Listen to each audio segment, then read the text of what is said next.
banyak pertanyaan. Ya, pertanyaan simpel adalah, Keke nggak rugi ya? Kita mau minimal 3 tahun ini mengantarkan 1.000 orang ke Tanah Suci.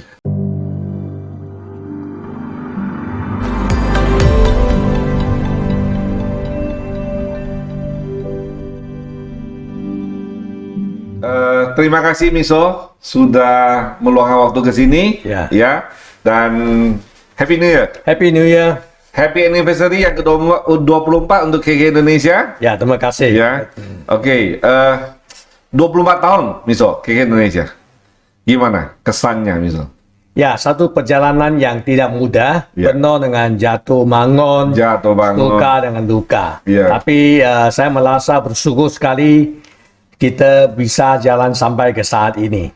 Ya, selalu ada pepatah mengatakan untuk perjalanan kalau mau cepat, satu orang itu yang boleh lakukan. Tapi untuk perjalanan yang lebih jauh dan lebih mantap membutuhkan sebuah tim. Ya, tim lah yang membolehkan semua itu terjadi sampai saat ini. Selama 24 tahun, masa-masa yang paling sulit ada nggak sih? Atau nggak ada aja? Ya, masa-masa sulit pasti ada ya, tapi tahapan itu berbeda-beda. Ya, mungkin masa yang paling sulit bagi saya adalah awal-awal berdirinya KK Indonesia. Tahapan adalah tahap 5 tahun yang pertama. Di mana pada waktu itu krisis ataupun moneter Asia baru selesai. Kita berdiri pada tanggal 8 Januari 99. So kestabilan ekonomi belum ada. Dan kita juga dibatasi dengan dana yang kita invest dari internasional. So kita harus menggunakan dana ini untuk dana yang kepepet untuk menggunakan dengan sebaik-baiknya. So itulah membuat kita harus hati-hati. So waktu itu omset belum stabil lagi, networking belum besar. Itu tantangan besar sekali. Itu tantangan besar. Dibandingkan sekarang? Ya, sangat berbeda ya. Dibanding sekarang tantangannya berbeda adalah kita ada cukup dana, tapi bagaimana kita mau mengadakan lebih banyak infrastruktur, lebih banyak campaign, promo untuk membesarkan lagi bisnis ini ke level yang lebih tinggi. Tantangan berbeda, betul. Kita bicara saat ini banyak sekali orang bicara tentang resesi, ya, inflasi, resesi dan sebagainya. Bagaimana Miso melihat kondisi forecast prospek bisnis direct selling 2023? Memang semua orang ahli ekonomi mengatakan tahun ini ya 2023 akan menghadapi resesi global. Dan IMF sendiri juga meramalkan bahawa sepertiga di negara di dunia akan mengalami resesi. Ya, tapi sangat beruntung sekali Indonesia dia tidak, bagi saya dia akan mengalami satu period di mana ekonomi akan perlahan slow down. Tapi masih ada 4-5% pertumbuhan. So kita masih beruntung sekali karena kita masih ada grow. Negara lain mungkin negatif ya. Amerika mungkin hampir 1% saja. Tetap kita bisa 4-5%. So resesi secara keseluruhan di Indonesia bagi saya tidak akan terjadi. Tetapi inflasi memang akan terjadi dan sedikit perlahannya pertumbuhan ekonomi mungkin akan terjadi. Saat ini kan banyak sekali informasi-informasi ya. Kita bisa dapat di internet, bisa di sosial media dan lain sebagainya. Dan banyak sekali peluang-peluang yang ada. Bagaimana Miso melihat peluang direct selling khususnya? Ya, peluang direct selling selalu ada ya, karena direct selling adalah salah satu solusi untuk masyarakat saat ini untuk menambahkan penghasilan mereka. So bagi saya prospek dia sangat bagus di Indonesia. Yang pertama, kita menawarkan satu lowongan pekerjaan tambahan. Lowongan pekerjaan. Additional income kepada mereka yang ingin memulai sesuatu bisnis atau pekerjaan ya. Yang kedua, ini satu peluang di mana dia bisa menjanjikan sesuatu work-life balance, keseimbang daripada kerja dengan hidup. Dan zaman sekarang banyak anak muda khususnya mereka mau bukan seperti zaman dahulu kerja. Mereka mau kerja healing begitu, holiday ya. So ini sangat cocok untuk mereka. Bagi saya ini satu peluang yang bagus untuk melatih banyak anak-anak muda menjadi seorang wirausaha. Sesuai dengan tren Ya, budaya pola saat betul, ini. betul. Tapi dia harus bergabung dengan sebuah perusahaan yang bertanggung jawab memberi visi dan juga mempunyai satu seri pelatihan yang bagus untuk melatih mereka. Mempunyai right mindset untuk menjalankan bisnis. Artinya perlu memilih perusahaan yang tepat. Betul, betul. Punya mentor yang tepat. Ya. Ya, dengan tentu saja punya program yang bagus. Ya, bagus. Kayak Indonesia. Ya, ya. Oke. Kita bicara direct selling, tentu kita tahu ini prospeknya bagus. Tapi tantangannya banyak, misal. Beda sekali dengan konvensional. Ya, bagaimana caranya mensikapi ya dalam menjalankan direct selling supaya tahun ini bisa lebih better dibandingkan tahun sebelumnya. Karena kita tahu direct selling beda ya.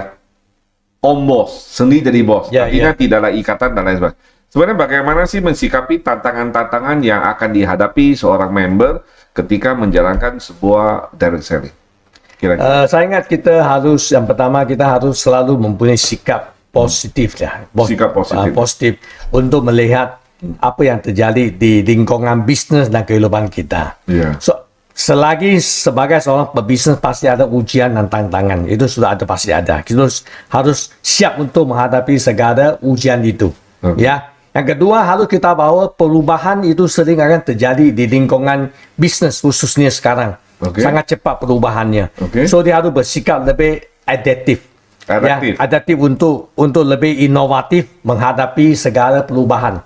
Dan sekarang kita tahu bahwa kita sudah masuk ke zaman era digital. So cara tradisional menggunakan offline harus kita belajar untuk shift ke online. Bagaimana menggunakan online untuk membuka lebih banyak channel, mendekati calon-calon distributor dan calon-calon konsumen kita. Ya, itu harus satu tantangan yang harus kita pelajari. Ya, bagi mereka yang sudah biasa dengan offline, sekarang mereka harus belajar untuk online. Ya, selagi ada online, bagaimana market kita besar, one to many, di mana kita bisa menghadapi satu pilihan yang lebih luas. Lalu mereka mungkin hanya mau sponsor orang hanya satu kota di mereka tinggal. Sekarang melalui sosial media dengan internet, digital, mereka bisa sampai ke seluruh pelosok Indonesia, bahkan ke luar negara. Itu kan sesuatu yang bagus sekali. Ya, tantangan dia ada tak? Memang ada ya. Direct selling kita menghadapi tantangan lah di marketplace ya. Marketplace di mana banyak orang suka membeli sesuatu, mereka cek dulu di marketplace. So dahulu mereka bisa langsung lagi teman, sekarang mereka mungkin tidak. Mana ada banyak pilihan. Ya, itu maka bagaimana kita membeli informasi yang tepat, servis yang bagus kepada calon distributor, calon konsumen kita. Itu mainkan peran yang sangat penting. Artinya kita tidak usah terlalu khawatir orang akan belanja di marketplace selagi kita memberikan pelayanan yang baik, edukasi yang tepat gitu ya. So personal touch dengan high service, high values itu harus kita tekankan. Kalau kita bicara direct selling, artinya menurut Miso ada nggak sih skill-skill yang wajib ya, istilahnya yang wajib dimiliki seorang member supaya bisa survive, bukan hanya survive tapi bisa meraih sukses di dunia direct selling? Skill apa sih menurut Miso yang sangat penting? Sebenarnya mindset itu lebih penting lah, skill set ya. Mindset dulu ya. Mindset.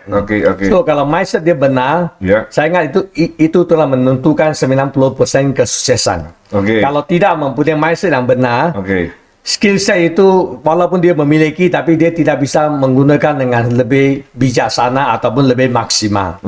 Ya, kalau skill set memang harus kita belajar berdasar kepada apa yang dia gunakan. Contohnya, dia harus mempunyai communication skill dengan dia harus tahu bagaimana menggunakan sosial media. Itu kan skill yang harus dia pelajari.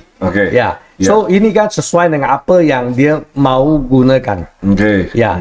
Tapi communication skill, cara promosi, itu kan sesuatu yang wajib dimiliki oleh semua orang dalam bisnis ini. Basic skill ya. Itu sangat penting sekali. Tapi saya tegaskan mindset itu lebih penting sebenarnya. Kalau mindset sudah benar, yang lain bisa dipelajari. Skill itu bisa dipelajari. Jadi kalau skill setnya tinggi, mindsetnya ngawur, selesai sudah. Bagi saya itu akan Mindset. kurang berhasil. Kalau mindset sudah benar, yang lain hanya pelajari saja, Pak. Skill hanya bisa pelajari. Kalau kita bicara skill set tentang komunikasi, tentang presentasi, dan lain sebagainya. Besok bicara mindset, ya. Mindset seperti apa nih yang wajib dimiliki seorang member?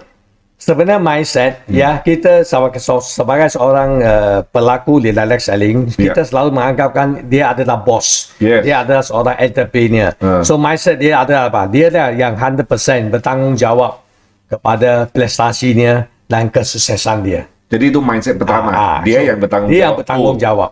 So dia tidak bisa salahkan dia punya upline lah, perusahaan lah, mentor lah, atau lingkungan, tidak. Jangan dia mindset sudah benar. So dia tak tahu, dia bertanggung jawab. So dia kurang apa, dia akan pergi cari ilmu pengetahuan dia. Dia tak tahu, dia akan tanya. Betul, itu mindset betul, Mas. Sikap mental dia sudah betul. Itu mindset pertama, ya. Mindset pertama adalah full tanggung jawab penuh. Ya, jangan bikin dosa, nyalain upline, nyalain downline, nyalain segala macam. Betul. Itu mindset pertama. Ada lagi yang bisa? Yang penting banget. Yang lain, bagaimana dia harus apa itu? Kita katakan dia harus bertanggung jawab. So dia harus ambil inisiatif untuk belajar. Itu sudah pasti. Inisiatif belajar. Betul. Itu mindset dia harus belajar, mah. Dia harus belajar untuk orang yang bukan saja daripada mentor dia, maka daripada sekarang kan banyak saluran untuk kita bisa belajar. Banyak sekali. Banyak sekali, betul. Banyak yang gratis, ya. So bisa dapat ilmu, pengetahuan, pengalaman, sharing yang luar biasa lah di dunia sebenarnya. Berarti kalau kita melihat orang yang sudah mulai komplain kiri kanan, menyalahkan A, menyalahkan B, jangan C, artinya mindsetnya itu belum tepat. Betul. Berapapun skillnya. Betul. Ya. Sip. Apa harapan Mr. Hall nih untuk KK di tahun 2023 ini deh? Ya, saya sangat mengharap bahwa kita sudah melalui pandemik COVID-19 ini. So kita bisa melakukan lebih banyak aktivitas online dan offline sekalian. Online dan offline, Online dan offline. Supaya kita bisa menciptakan prestasi yang lebih tinggi lagi di tahun ini dan tahun-tahun berikutnya. Itu harapan saya. Sama nggak sih sama resolusi? Beda lagi. Apa itu? Resolusi. Apa resolusi pribadi Miso untuk 2023? KK Kalau Indonesia. untuk KK Indonesia tahun ini dan tahun ke depan, 3 tahun ke depan ini kita ada satu agenda lah yang kita di bawah Go 1% adalah one commitment, 1 juta harapan. Yaitu kita kita mau benar-benar all out untuk memastikan satu kalimat yang penting dalam bahasa Inggris, no one leave behind. No one leave behind. Tidak ada satu orang pun tersingkir atau tercicil dalam proses kita menuju ke 1%. So kita ada beberapa poin yang penting adalah kita mau memastikan yang bergabung dengan kita, yang serius, mereka bisa jalan-jalan ke luar negeri. Yang bergabung dengan kita, yang serius bisa jalan ke luar negeri. Dan income-nya. Yang kedua adalah income mereka pasti akan mencapai yang minimum lah. 1 bulan 3 sampai 5 juta itu. Dan juga kita mau minimal 3 tahun ini mengantarkan 1,000 orang ke Tanah Suci. 1,000 orang ke Tanah Suci. Itu baik Holy Land lah, atau India lah, ataupun ke Umroh. Jadi kita boleh ngomong gitu, Miso, bagi teman-teman yang ingin menunaikan apa tuh namanya? Ibadah. Datang ke KK. Itu betul. Kita telah mempersiapkan satu cara yang paling gampang untuk itu. Terusan, mau atau tidak mau? Kalau mau, saya janjikan bahwa impian mereka pasti bisa tercapai di KK Indonesia. Bukan masalah mampu tidak mampu, ya? Ya betul. Tapi mau atau tidak mau, ya? Ada satu pertanyaan, Miso. Kan banyak melihat program kita nih. Program kita hanya dengan omset, kalau kita bicara rupiah, 372 juta, bisa dapat Tanah Suci senilai 30 juta. Banyak pertanyaan, pertanyaan simpel adalah, KK nggak rugi ya? Mungkin sebagai owner, sebagai Miso, gimana cara Apakah itu strategi dari Misoho untuk membantu lebih banyak orang bisa mencapai itu atau gimana, Miso? Apabila kita keluarkan sejumlah uang ya dalam kehidupan kita, ada dua. Satu ada untuk biaya atau investasi. Ya, biaya bagaimana saya keluarkan 5 juta ini, saya pergi makan, saya pergi jalan-jalan, itu mungkin habis. Selesai. Ini adalah belanja ataupun biaya. Kalau saya gunakan 5 juta ini, saya pergi belajar di sekolah, saya ikuti seminar, saya upgrade saya punya skill.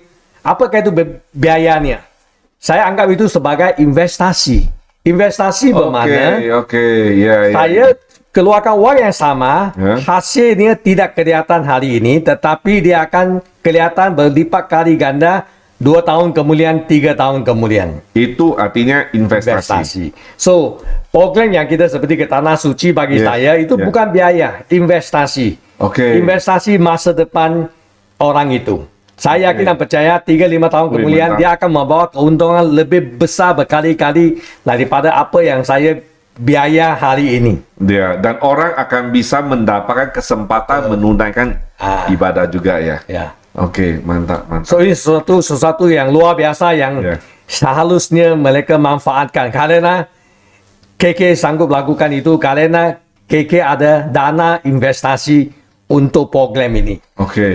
Artinya ini sebenarnya bukan istilahnya bakar uang ya, tapi ini ada investasi yang benar ya. Sip. Pesan deh Miso untuk mitra KK Indonesia untuk khususnya tahun ini, karena ini kan masa-masa pandemi udah lewat, udah mulai online offline ya. Ada pesan nggak sih untuk supaya mereka bisa lebih grow ataupun ada strategi nggak yang ingin Miso berikan untuk teman-teman di luar sana supaya benar-benar di tahun 2023 itu akan jauh lebih baik dibandingkan 2022, prestasi, upgrade diri dan lain sebagainya. Ya, ada satu pepatah mengatakan, don't go through your life, grow through your life. Bermakna Anda jangan melewati waktu begitu saja, tapi bertumbuh selewat waktu itu. Jangan melewati saja. Ya, tapi grow. Tapi bertumbuh. So, waktu akan berlalu sangat cepat sekali. Sekarang kita sudah hampir tiba di satu pasca ataupun endemik, di mana kita harus mulai momentum lagi. So, kalau kita tidak manfaatkan ini, tidak ada perubahan yang akan terjadi. Saya selalu mengatakan bahwa tidak ada waktu yang terbaik untuk melakukan sesuatu yang terbaik dalam hidup Anda. Kalau sekarang melakukan sekarang, itu waktu yang terbaik. So, kalau KKK sudah ada program yang begitu luar biasa, dia tidak akan mengubah hidup Anda kalau Anda tidak melakukan apa-apa. Ya, so yang terbaik kamu saya buat satu keputusan. Just do it. Ya, dalam tahun ini saya pasti mau level up. Level up bermakna apa? Bermakna saya akan menjadi lebih baik dibanding dengan tahun-tahun yang lalu. Dari semua segi. Dari segi ekonomi, segi kesihatan, spiritual, mental, fisik dan sebagainya. Maka ada kemajuan dia. Nah, ini yang saya harap Anda semua bisa lakukan itu. Ya. Itu ada satu keputusan dulu. Karena kalau ada keputusan susah ya. Satu komitmen dulu. Saya mau ubah itu. Satu keputusan diri dulu. Ya, untuk lebih better. Kalau sudah ada, maka baru ada komitmen mah. Saya ada setelah itu. Saya tahu di mana prioritas saya. Sekarang saya contohnya, saya mau benar-benar ke Tanah Suci ataupun mencapai penghasilan 50 juta atau 30 juta satu bulan. So saya sudah tahu, waktu saya tak bisa dibuang ke orang atau hal-hal yang sepele. Prioritas sudah ada. Prioritas, kita berani say no kepada teman-teman yang toksik, pertemuan yang tak perlu, kita akan gunakan waktu semaksimalnya untuk hanya menjalankan bisnis KK Indonesia. So, setelah itu perencanaan, harus ada action planning. Harus selalu consultation dengan mentor Anda untuk bagaimana mempercepatkan bisnis Anda. Jangan hanya omong tapi tidak ada tindakan. Sesudah itu, manfaatkan 100% momentum, promo dan program KK Indonesia. jangan mempertanyakan, tetapi menggunakan semaksimalnya dan bijaksana segala program KK Indonesia. Jangan bertanyakan, kok kenapa kalau KK telah memperhitungkan dengan terbaik, ini yang terbaik yang bisa kita bagikan saat ini untuk para mitra. So manfaatkan dia sahaja, jangan mempertanyakan. Jangan banyak bertanya. Jangan bertanya-tanya, buang waktu saja, betul tak? So bagaimana saya manfaatkan untuk perkembangan grup saya? You all out pasti akan mendapat yang terbaik. Kalau all out pasti dapat yang terbaik. Pasti. Kadang-kadang gini Miso, ada yang sudah all out. Ya mungkin habis dengar podcast ini kan semangat nih. Itu nyambung si Maestro. Tapi di tengah jalan, gelombang datang, tantangan datang, penolakan datang. Dia slow down. Bahkan udah sampai titik-titik pengen give up nih. Sikap apa sih yang mesti diambil orang seperti begini? Sebenarnya dalam perjalanan perjuangan hidup kita pasti akan ketemu seperti begini. Ada masalah, penolakan pasti terjadi. Bukan hal yang memang harus ada. Pasti ada. Tapi sewaktu kita down, apa yang harus kita lakukan? Bukan membiarkan down itu panjang. So kita down, kita bisa apa? Kita bisa membaca buku, mendengar CD, menonton sesuatu yang lebih positif supaya kita bangkitkan. Kita harus selalu apa? Membersihkan cermin-cermin kita. Yaitu apa? Impian. Supaya kita bisa melihat impian saya di mana. So menggunakan impian sebagai satu dorongan supaya kita booster bangkit kembali. Saya belum mencapai ini. Saya mau hantar orang tua saya ke tanah suci. Belum tercapai. Itu akan bangkitkan semangat mah. Ya, kamu harus ada satu alasan. Sewaktu kamu down, kamu harus tangkap satu alasan. Saya harus bangkit. Alasan satu saja sudah cukup untuk kamu bangkit kembali. Jadi mesti punya alasan yang kuat. Kenapa saya jalankan bisnis ini? Itu beda yang sukses dan alasan gitu. Jatuh bangun itu biasa, jangan takut ditolak, itu biasa. Banyak biasa ya. Tapi luar biasanya jarang orang bisa terima. Karena mereka anggap semua mulus tak mungkin lah. Tidak ada yang mulus ya? Tidak ada, pasti tidak ada.